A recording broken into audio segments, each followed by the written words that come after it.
Shri Akhil Bharatiya Shvetambar Sthanakvasi Jain conference प्रस्तुत धार्मिक संदेश श्रृंखला।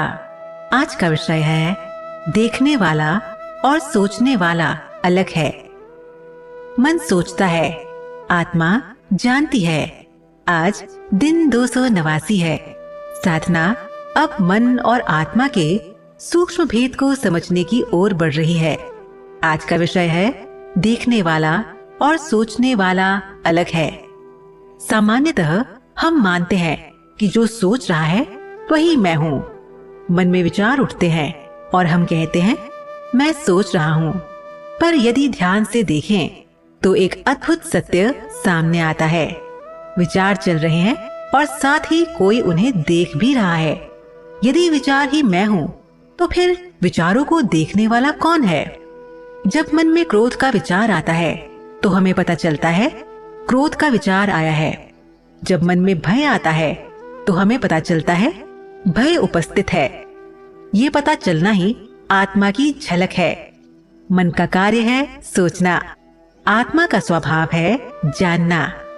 मन परिवर्तनशील है, आत्मा साक्षी है। मन कभी प्रसन्न, कभी उदास, कभी शांत, कभी अशांत। पर जो इन सभी अवस्थाओं को जान रहा है वह स्वयं इन अवस्थाओं का भाग नहीं है। जैन दर्शन का यही मूल विवेक है।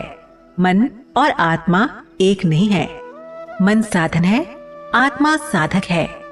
मन दृश्य है, आत्मा दृष्टा है। सामायिक का उद्देश्य मन को नष्ट करना नहीं बल्कि आत्मा को पहचानना है। दैनिक जीवन में जब भी विचारों की भीड़ बढ़ जाए तो एक क्षण रुककर देखें।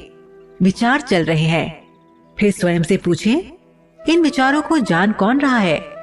ये प्रश्न हमें सीधे भीतर ले जाता है। धीरे धीरे अनुभव होने लगता है कि मैं सोचने वाला मन नहीं, जानने वाली चेतना हूँ। और यही अनुभव समता की शुरुआत है। आज का संदेश हमें यही स्मरण कराता है, जब तक हम मन को ही स्वयं मानते रहेंगे अशांति बनी रहेगी। पर जब हम जानने वाले को पहचान लेते हैं तो भीतर एक नई स्वतंत्रता जन्म लेती है। ये धार्मिक संदेश मातुश्री उषा जैन द्वारा प्रायोजित है। वॉइस ओवर राशि। श्री अखिल भारतीय श्वेतांबर स्थानकवासी जैन कॉन्फ्रेंस के राष्ट्रीय अध्यक्ष श्री अतुल जैन जी की ओर से आप सभी को मंगल कामनाएं।